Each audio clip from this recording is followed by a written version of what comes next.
రాజశేఖర్ ఇక తెలుగు రాష్ట్రాల్లో వరద భీభత్సాన్ని కొనసాగుతున్న విషయం తెలిసిందే. జనజీవనం అస్తవ్యస్తమైంది. కాలువలు చెరువులకు గండిపడుతున్నాయి. వరద బారిన ప్రజలు ఆకలి దప్పులతో అల్లాడిపోతున్నారు. ఈ క్రమంలో వరద బాధితులకు సాయం అందించేందుకు తెలుగు చిత్ర పరిశ్రమ ప్రముఖులు కథలు వస్తున్నారు. వర్షాలు వరదలతో అల్లాడుతున్న తెలుగు రాష్ట్రాలకు హీరో జూనియర్ ఎన్టీఆర్ తన వంతుగా విరాళం ఇస్తున్నట్లు ప్రకటించారు. తెలుగు రాష్ట్రాలకు చెరొక 50 లక్షల చొప్పున మొత్తంగా ఆయన ₹1 కోటి విరాళాన్ని జూనియర్ ఎన్టీఆర్ ప్రకటించారు. ఇక 2 తెలుగు రాష్ట్రాల్లో ఇటీవల కురిసిన భారీ వర్షాల వల్ల జరుగుతున్న వరద భీభత్సం తనను ఎంతగానో కలిచివేసిందన్నారు తారక్. అతి త్వరలోనే ఈ విపత్తు నుంచి తెలుగు ప్రజలు కోలుకోవాలని నేను ఆ దేవుణ్ణి ప్రార్థిస్తున్నట్లు జూనియర్ ఎన్టీఆర్ తెలిపారు.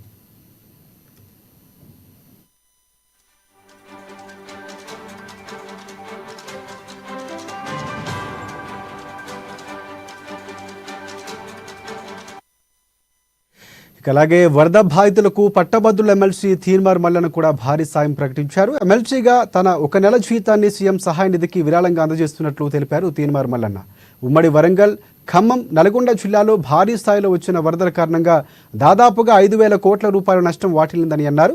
ఇక ఈ 3 జిల్లాల్లో జనజీవనం స్తంభించిందని, ప్రజలు నిత్యావసరాల వరదలో చిక్కుకుపోయి తీవ్ర ఇబ్బందులు పడుతున్నారని, ప్రాణ ఆస్తి నష్టం జరిగిందని తెలిపారు తీన్మార్ మల్లన్న.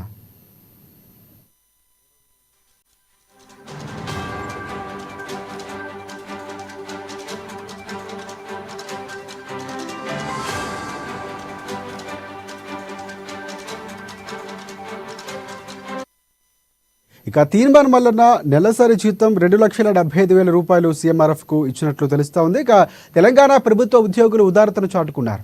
వరద బాధితులకు తెలంగాణ ఉద్యోగులు భారీ విరాళాన్ని ప్రకటించారు. వరద బాధితులకు సహాయంగా 1 రోజు వేతనం విరాళంగా ప్రకటించారు తెలంగాణ ప్రభుత్వ ఉద్యోగులు. అంటే దాదాపుగా ₹100 కోట్ల విరాళం ప్రకటించింది ఉద్యోగుల జేఏసీ సంఘం. ఇందులో భాగంగానే తెలంగాణ ఉద్యోగులు జేఏసీ పక్షాన వరద బాధితుల సహాయార్థం ముఖ్యమంత్రి సహాయ నిధికి 1 రోజు మూల వేతనం దాదాపుగా ₹100 కోట్ల అందజేస్తూ తీర్మానం చేశారు ఉద్యోగులు. ఇక ఈ డబ్బును వెంటనే వరద బాధితులకు పంచాలని తెలంగాణ సర్కారు ఆదేశాలు కూడా ఇచ్చేసింది. ఇక అటు ఆంధ్రప్రదేశ్ మరియు తెలంగాణ ప్రభుత్వాల సీఎం రిలీఫ్ ఫండ్కి చెరొక ₹50 లక్షల విరాళంగా ప్రకటించారు జూనియర్ ఎన్టీఆర్.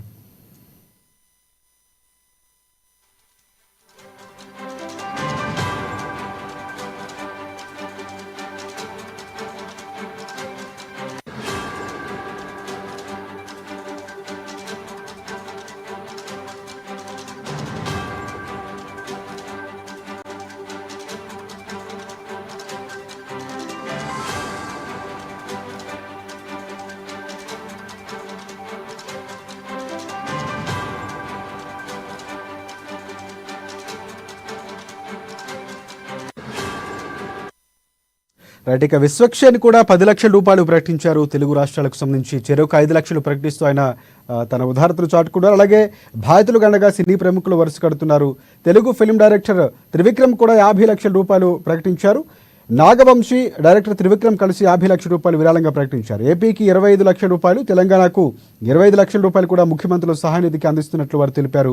విపత్తు నుంచి తెలుగు ప్రజలు త్వరగా కోలుకోవాలని ఆ దేవుణ్ణి ప్రార్థిస్తున్నట్లు విశ్వక్సేన్, అలాగే త్రివిక్రమ్, అలాగే నాగవంశీ కూడా చెప్తున్నటువంటి పరిస్థితి కనిపిస్తుంది. ప్రధానంగా ఏదైతే తెలుగు రాష్ట్రాలకు సంబంధించి వరదల ప్రభావిత ప్రాంతాల్లో విజయవాడ పూర్తి స్థాయిలో ఎప్పుడు లేనంతగా దాదాపుగా 70 నుంచి 80% పూర్తిగా నీళ్ల మధ్యలో చిక్కుకుంది. జనజీవనం స్తంభించింది. పూర్తి స్థాయిలో ఇబ్బందులు పడుతున్నటువంటి పరిస్థితి కనిపిస్తుంది. సహాయ నిధులు కంటిన్యూగా కొనసాగుతున్నాయి. సహాయక చర్యలు కొనసాగుతున్నాయి. దాదాపుగా పంజాబ్ నుంచి ఒక హెలీప్యాడ్ వచ్చినటువంటి పరిస్థితి కనిపిస్తుంది. ఎన్డీఆర్ఎఫ్ బృందాలు కానీ సిఆర్పీఎఫ్ పూర్తి స్థాయిలో అక్కడ సహాయం కొనసాగిస్తున్నారు. అలాగే ప్రత్యేకంగా దీన్ని ఆర్థిక విపత్తుగా కొనసాగించాలి, ప్రత్యేకంగా కేంద్ర ప్రభుత్వాన్ని కూడా ఏపీ సీఎం చంద్రబాబు కోరినటువంటి పరిస్థితి కనిపిస్తుంది. తెలంగాణ కూడా అదే పరిస్థితి. మొత్తానికి ఏపీ పరిస్థితి ఎలాగ ఉంది, విజయవాడలో కొనసాగుతున్న సహాయక చర్యల గురించి పూర్తి అప్డేట్స్ అందించేందుకు మా ప్రతినిధి రాఘవ మనకి లైవ్ లో సిద్ధంగా ఉన్నారు. రాఘవ, చెప్పండి. Thank you Rajasekhar. అయితే 3 రోజుల నుంచి అతి భారీ వర్షాల వల్ల బాగా రాష్ట్రం మొత్తం అతలకుతలమైంది. ముఖ్యంగా చెప్పుకుంటే విజయవాడ అంతా మొత్తం అతలకుతల అన్ని అపార్ట్మెంట్లు కానీ అసలు మొత్తం సింగునగర్, రాయవారపాడు ప్రతి కాలనీ కూడా నీటి మునిగింది. ఈ వరద వల్ల, కృష్ణానది వరద వల్ల విజయవాడ అంత ముఖ్య పట్టణం మొత్తం మట్టి కూడా ఎటు చూసినా వరద బీభత్సం కనపడుతుంది, వెల్లతాండం అవపడుతుంది. అదే విధంగా దాని చూస్తుంటే కూడా ఏ ఊరు ఏ ఒక్కరికి కూడా సహాయ సహకారాలు అందించాలన్నా కూడా నీటిలో 3 అడుగులు 4 అడుగుల లోతులో కూడా వెళ్లే పరిస్థితిలో అవపడుతుంది. అదే మరి అదే విధంగా జనాలు కూడా రాకపోకలు కూడా స్తంభించాయి. ఏ వాహనాలు కూడా వెళ్ళాలన్నా సరే సార్, లారీలు కూడా ఏదైనా సరే స్తంభించడం వల్ల జనాలకు ఆహార సరఫరా కానీ ఏదైనా సరే అందించడం కూడా చాలా కష్టంగా ఉంది. అయితే రాష్ట్ర ప్రభుత్వం ప్రత్యేకంగా కేంద్రం నుంచి 4 హెలికాప్టర్లు, ప్రత్యేకంగా ఈ రోజు విమానాశ్రయానికి కూడా 4 హెలికాప్టర్లు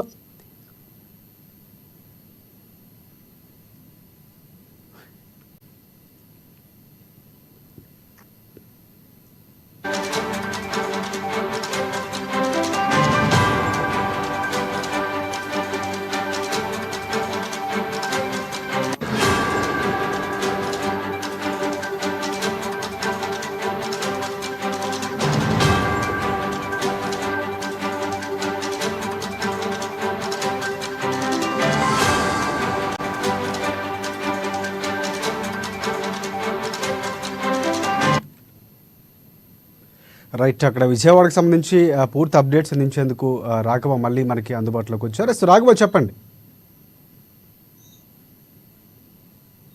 అయితే ఈ 3 రోజుల నుంచి వర్షం కురవటం వల్ల విజయవాడ పట్టణం మొత్తం అతలకుతలం అయింది, విలయ తాండవం ఇస్తుంది. అదే విధంగా వరద బీచం కూడా ఇంతవరకు ఈ కనివెరిగిన రీతిలో కూడా విజయవాడ పట్టణం మొత్తం కూడా ఎప్పుడు లేని విధంగా కూడా మొత్తం వరద బీచం కూడా మునిగితో వరద నీరుతో కూడా మొత్తం అల్లుకొని ఉంది. అయితే జనసందర్భం కూడా రాకపోకలు కూడా చాలా కష్టంగా మారినాయి.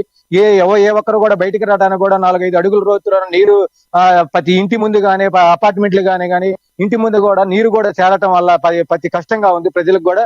అయితే ప్రభుత్వం కూడా సహాయ సహకారాలు కూడా అందిస్తుంది. అయినా సరే ఇంకా సహాయకారాలు కొన్ని మారుమూల ప్రాంతాల్లో కూడా సహాయ సహాయాలు అందటం కష్టంగా ఉంది. అయితే కేంద్ర ప్రభుత్వం ఇటీవల 4 హెలికాప్టర్లు కూడా పంపించినట్టు ఎన్డీఆర్ఎఫ్ బంధువులతో కూడా ప్రత్యేకంగా ఈ రోజు కూడా విమానాశ్రయానికి కూడా ప్రత్యేక విమానంలో కూడా 120 మంది సిబ్బందితో పాటు కూడా కేంద్ర ప్రభుత్వం పంపించారు.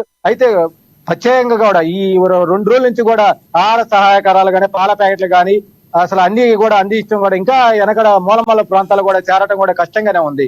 అయినా చంద్రబాబు నాయుడు 2 రోజుల నుంచి విజయవాడ కలెక్టర్ ఆఫీస్ లో కూడా ఉండి పర్యవేక్షిస్తున్నారు. పర్యటన కూడా చూసి నిన్న జగన్మోహన్ రెడ్డి గాని డిప్యూటీ సీఎం గాని అన్ని చోట్ల కూడా పర్యటన కూడా చేస్తున్నారు. మంత్రులు అందరూ కూడా విజయవాడ పట్టణానికి కూడా చేరుకున్నారు. ప్రతి మంత్రి కూడా ఏ మూల ప్రాంతాలు కూడా అందట్లేదు. అసలు ఎక్కడెక్కడ ఒకవేళ అధికారుల లోపం కూడా ఉందా అని కూడా ఆరాధిస్తున్నారు. అధికారుల లోపంలో అయితే తక్షణ చర్యలు కూడా తీసుకుంటారు.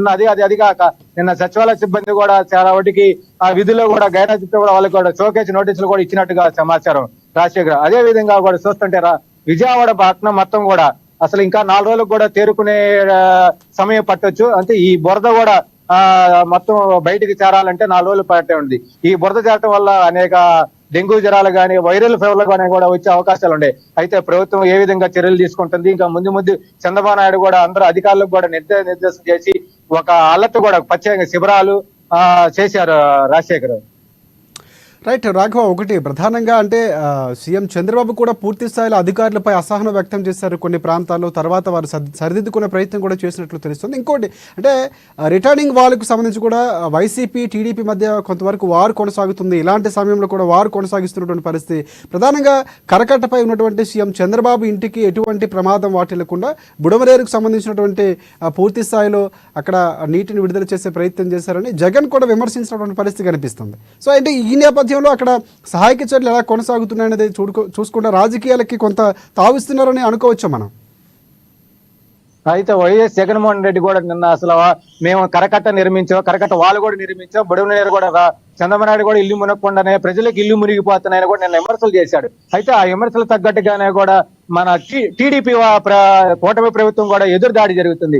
ఇదంతా పోయిన గవర్నమెంట్ లో ప్రతి కాలనీ కూడా నాలాలు కూడా ఏర్పాటు చేయడం, బుడమనేరు కూడా ప్రతి దానికి నాలాలు ఏర్పాటు చేయడం, కాలువలు కూడా వదిలి అన్ని చెక్క డ్యాములు కూడా ఏర్పాటు చేసిన అడిగితే ఇంత విలయ తాండం కూడా జరిగేది కాదు, ఆస్తి నష్టం కూడా జరిగేది కాదు. కానీ ఇది వైసీపీ ప్రభుత్వం వల్లనే జరుగుతుందని కూడా టీడీపీ ప్రభుత్వం కూడా ఎదురుదాడి కూడా జరిగింది. అయితే నిన్న జగన్మోహన్ రెడ్డి కూడా అసలు ఏం ఆర్థిక సహాయం అందిస్తుంది, అసలు ప్రజలకి ఎలా చేస్తున్నారో కూడా దగ్గరుండి కూడా పర్యటన చేశారు. అయినా సరే చంద్రబాబు నాయుడు కూడా ఏమేమి పట్టించుకోకుండా ప్రతి దానికి కూడా రాజకీయం చేయడం ఇది పద్ధతి కాదు, ఈ వరద సహాయం చేయడం వల్ల ఇది పద్ధతే కాదు, అసలు అందరూ కూడా కలిసికట్టుగానే ఈ వరద సహాయాలు ప్రజలకి సహాయం చేయాలి.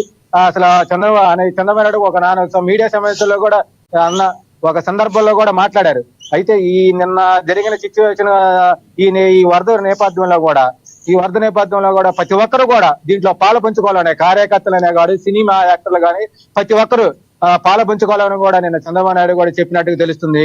అయితే ఇంతవరకు కూడా ఒక 4-5 సినిమా యాక్టర్లు తప్ప మిగతా వాళ్ళు కూడా స్పందన కూడా చేయాలని ప్రజలు ఎదురు చూస్తున్నారు. ఎంత సహాయం చేయాలని, ఆర్థిక సహాయం చేసి మమ్మల్ని కాపాడాలి. ఆస్తి నష్టం చాలా జరిగింది, ప్లస్ మేము ఇంటి నుంచి కూడా బయటికి రావాలంటే ఇంకా వారం రోజులు పట్టొచ్చు.